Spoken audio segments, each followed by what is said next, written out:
Health. Is it an accident? Is it luck? Genetic? How about environment? Are you fatalistic with your health?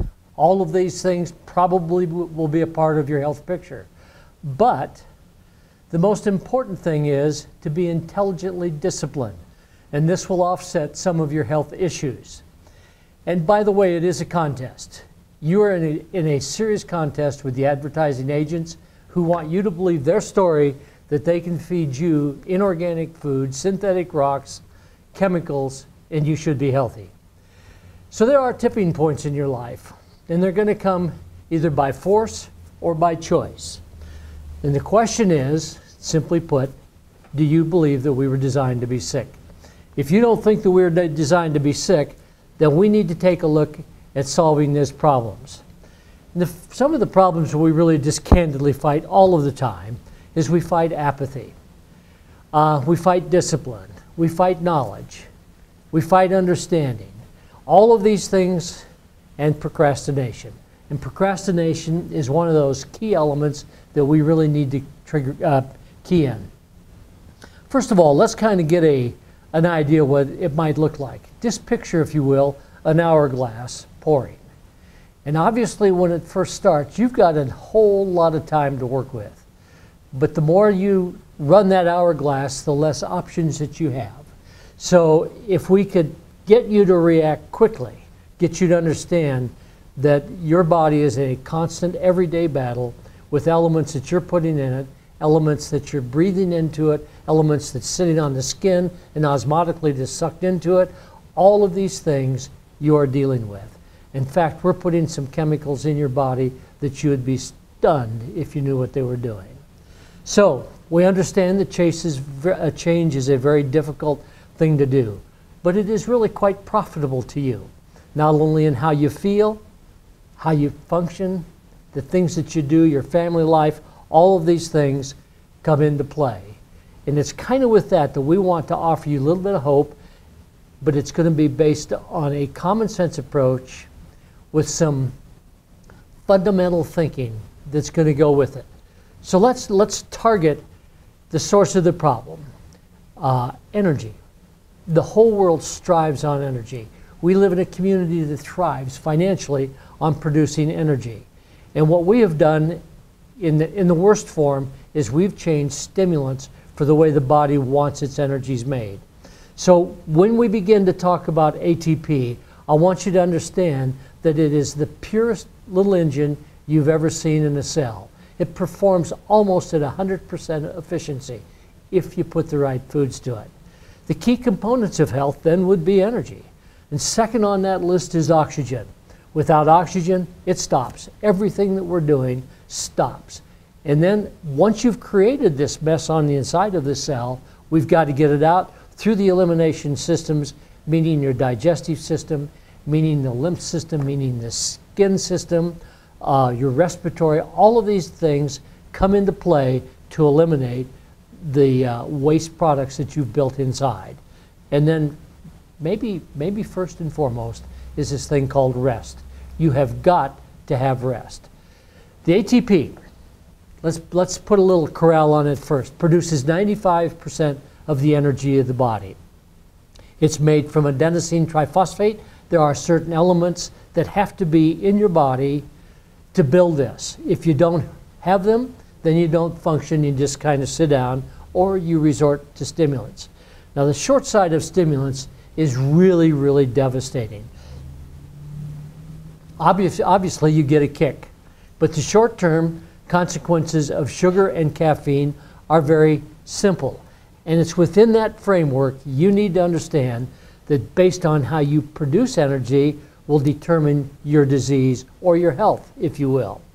And that becomes very, very important because at the short end of this thing called stimulants is a little thing called metabolic syndrome X. It's very clever how science and medicine has couched something in something that's an unknown, that you don't know about. We need to get a handle on that, how that shows up.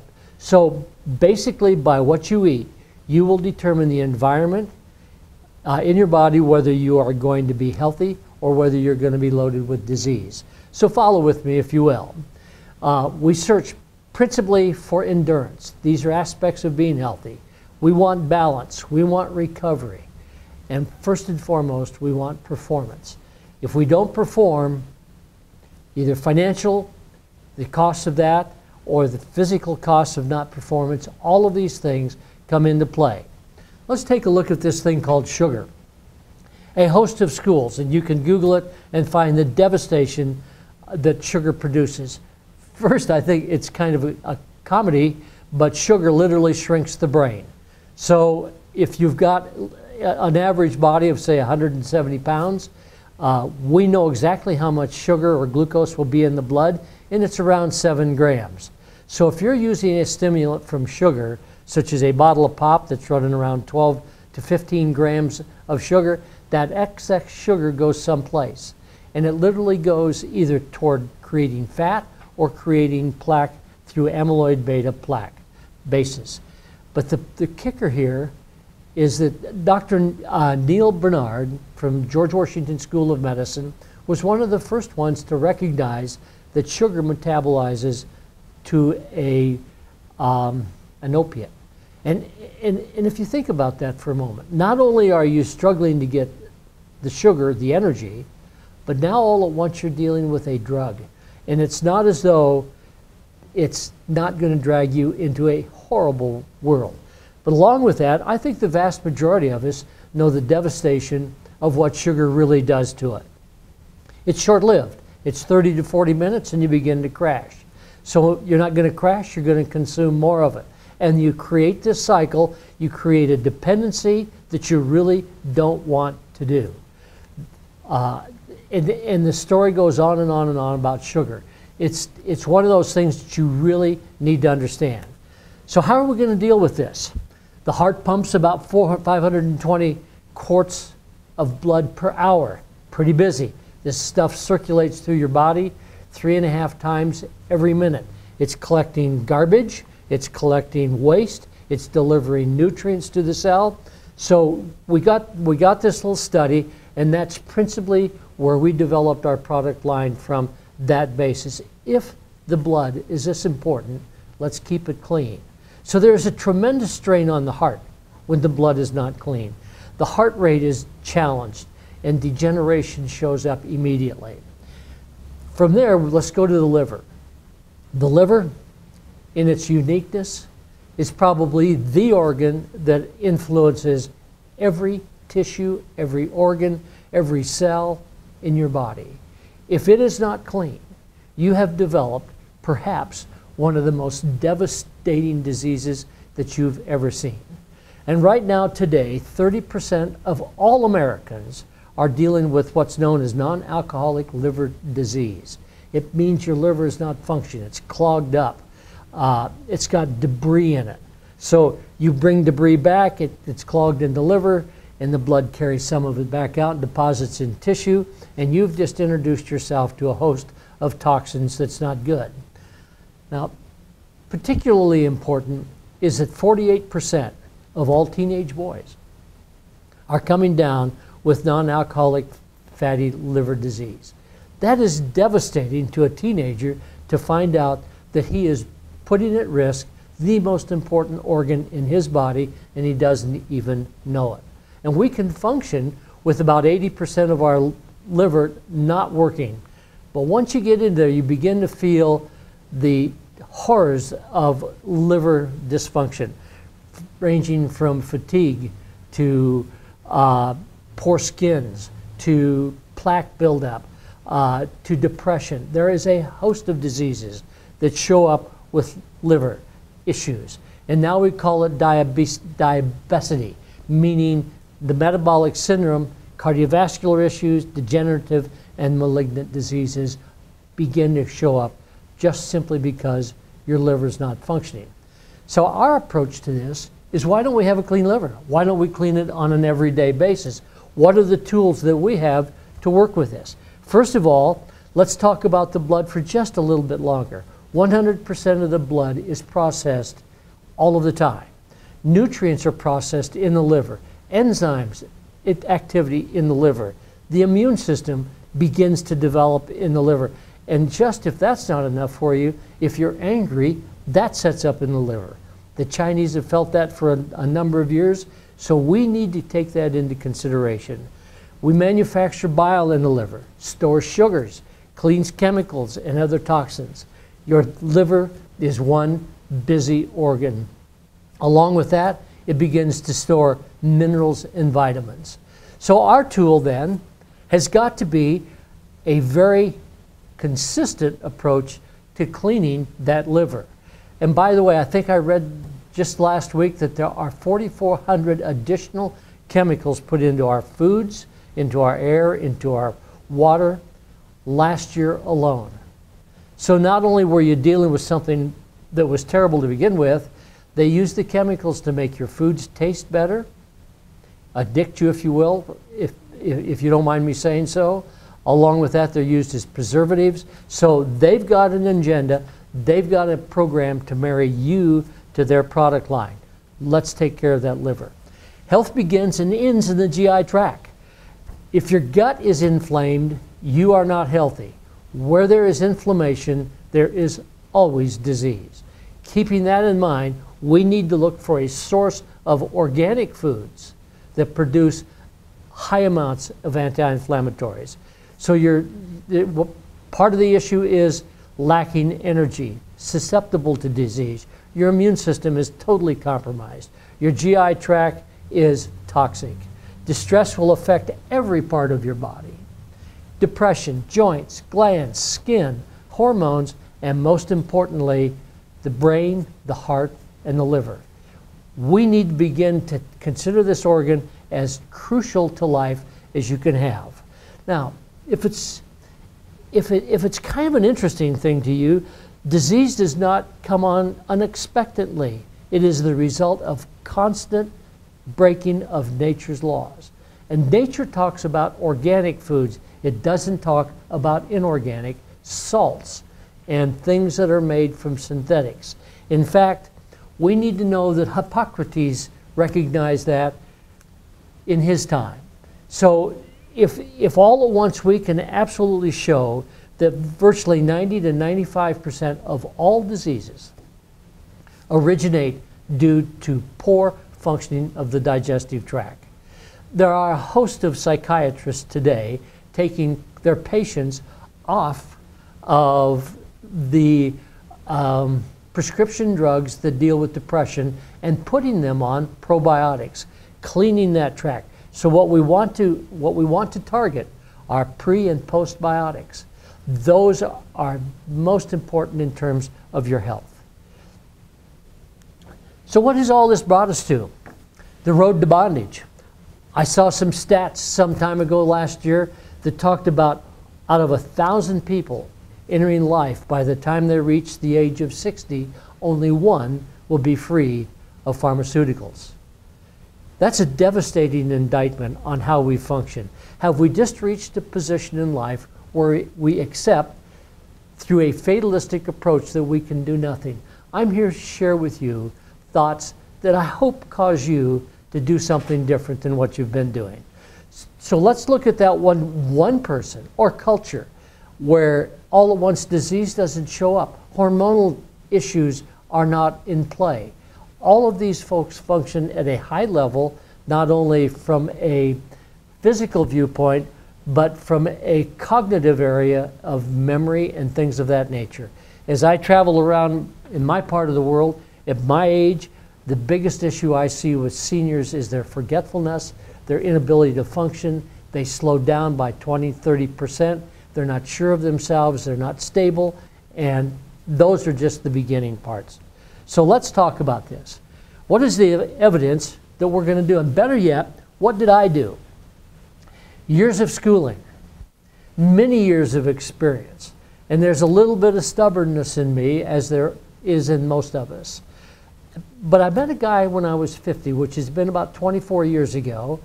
His name was Dr. Alan Tomlinson, and we got into this conversation, and he said, basically, acidity and alkalinity are an issue. Where there is acidity, there is always disease, and there's always fatigue.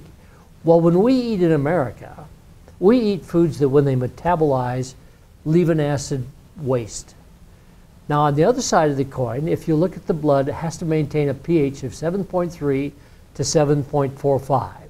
Would it not make sense to eat foods that kept that alkalinity up in tissue, which would then leave you with nothing but energy, and disease, we know, will not live in an alkaline mode?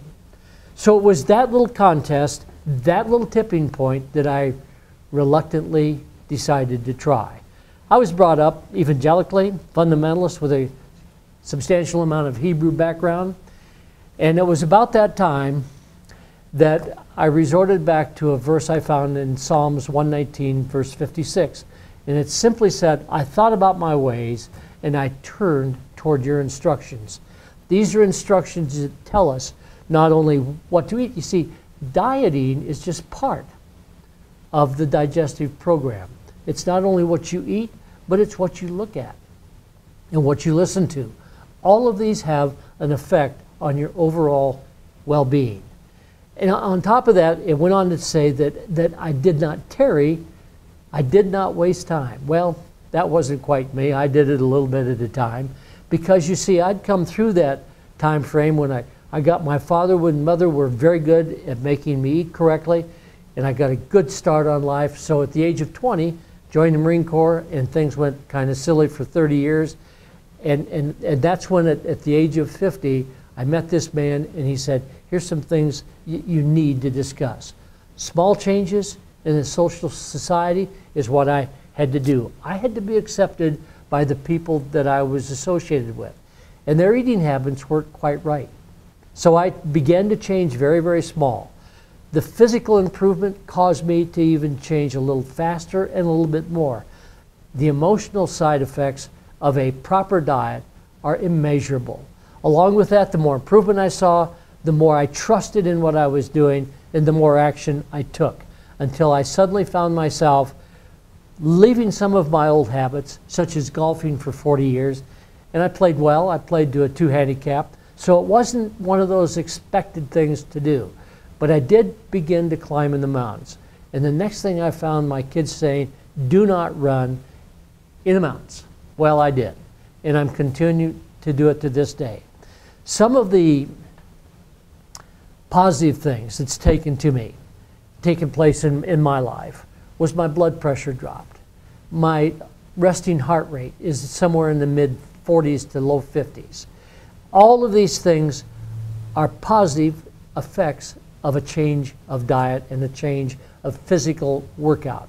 My digestive system is functioning absolutely correctly. The emotion issues, the hormonal problems that so many people experience, we're just not dealing with those. And it's simply because of our directions in terms of finding foods that would deal with those issues. So if we're going to deal, what's in our toolbox? Well, I've been using a little thing called hemp protein for a number of years, and it is loaded with some of the most incredible ingredients. Essential fatty acids, 3s, 6, and 9s. All of those are there in clean form. You see, food has got to come to us in clean form and dense, so your body doesn't have to work for it very hard. It's a complete protein. So I found myself in that. And by the way, it's gluten-free for those of you that are sensitive to these things. Well, that just started my process of finding a food that was truly going to do the things that I needed. For instance, we live in a world where high blood pressure is extraordinarily deadly. If that's not going to get you, strokes are right behind it. Then there's cancer, and if that's not, how about diabetes? We have a range of things that we need to deal with. And dementia. People, this thing called dementia is reaching down into the age group of 40s now. We see it all over the place. And a lot of it is due to the way we make our energies. So I found that a very interesting philosophy. Well, what would happen if we had red beets in this? Because within red beets, there's a thing called nitric oxide. It's all organic. It's a natural process within food. And lo and behold, this causes a thing called vasodilation, meaning the arteries would pulsate. So if we could get the arteries to pulsate, the next thing you know, if you made it bigger, the blood pressure would drop. and in the process, the lining would thin, we'd get nutrients across, and along with that, we began to see an incredible increase in oxygen. So we've got the proper form of iron in the body, a host of nutrients that make up the beet world, and anti-inflammatories. So we had a complete range of food. Some people consider red beets the perfect food. I know the Romans did. A lot of the folks in Bath, England, the Romans would come down into Bath, and people thought that the goblets that they carried their juices in, where they were carrying wine, actually they were carrying red beet juice because of the vasodilation, and you can get your mind going there if you'd like. Rich in the anti-inflammatories, as I mentioned. Then all at once I found this little thing called sweet potato. We deal in a world that's loaded with obesity. Our nation is getting to be huge, and people do not understand what's causing it. They're working out, they're doing calories in, calories out, then they just don't understand that the body is looking at it and they know exactly what you're doing. It slows its own metabolism, stores it in fat for future usage. Well, guess what we found in sweet potatoes? We found the ability to control 3 important hormones. One is called adiponectin, which is your satiety hormone. And then one is called ghrelin, which if we can get these things balanced, with your adiponectin up and your ghrelin down, you're not as hungry. And then we have to get in here and trigger. And this one takes some work because it's a hormone that's made in fat. It's called leptin. And leptin literally triggers the brain and says, hey, we're fine, let's burn fat. And here's one of the most interesting aspects of energy, is most people think that perhaps carbohydrates produces ATP. Well, carbohydrates and protein only produce 4 molecules of ATP per molecule of protein or carbohydrate.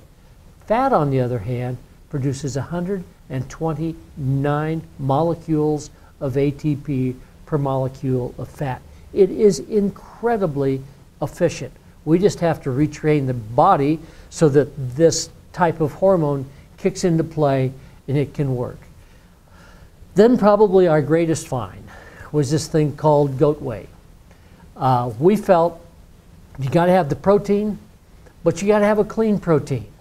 Along with that, we found incredible forms of fat, small fat that did not need to be homogenized, and it was deliverable to the cell. Along with that, we got the electrolytes. And probably most important subtlety of this was the probiotics. So we've got a complete meal right here. Clean your gut, clean the systems, clean the tissues, and in simple language, if you're clean, you're more efficient. If you're more efficient, you burn less energy. It is really an interesting cycle. And obviously, you recover quicker. So this thing is probably one of the most positive approaches to health that you can see. So that's our story. And the sum total of it is putting together a food that is not expensive, it's easy and it tastes good, and you just don't get fed up with eating. And I think that one of the most important things that we really have to discuss is if we can do this, let's change the block of your diet that's made up of processed foods. It's made up of things that are just not good for you. Why don't we trade that out? We'll show you in the future how to prepare things, how to build a breakfast for pennies on the dollar that will be nutrition, that will not be a drag on your body, loaded with nutrients, loaded with clean burning foods and things of that nature. And I think probably right now is a time really to talk about how we grew.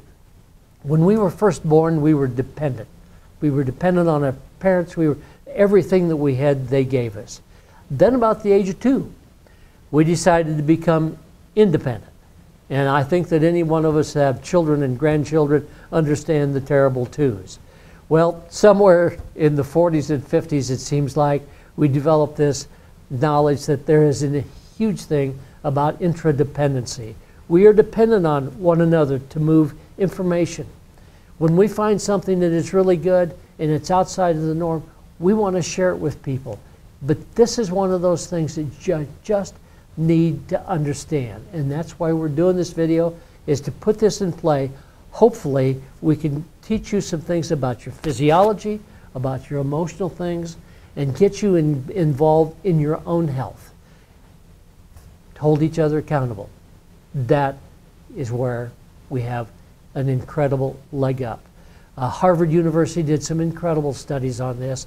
Where there's accountability, where there's coaching, where there's two people involved, shoring each other up, coaching them to do what is right, is when we begin to make serious changes in our life.